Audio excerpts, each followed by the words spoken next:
No nahrávám Teresku, když povídá hezky, tak povídej. No. Povídej, ani bílý, ani červený. Ani bílý, ani červený nemají. Krepy.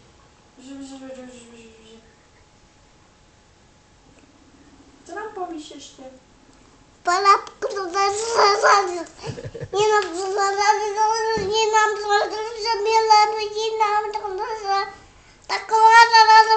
taková nenadělá začít, taková tam byla palapka, že taková tam byla palapka na labudu.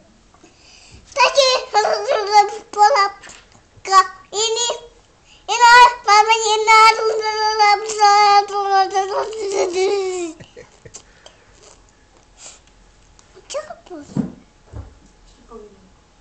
No, ještě jinou palapku, jinou. Jinou pohádku ještě.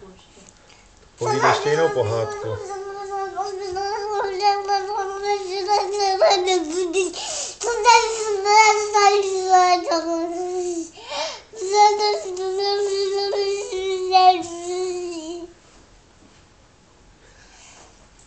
Povídej pohádku o medvídkovi, o kůzlátku, o lišce, o zajíčkovi.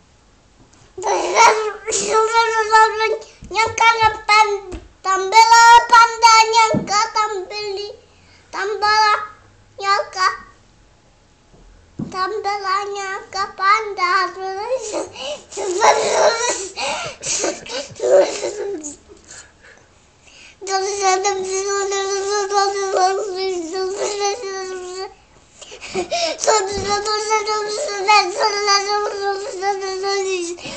Bacalo nám koč.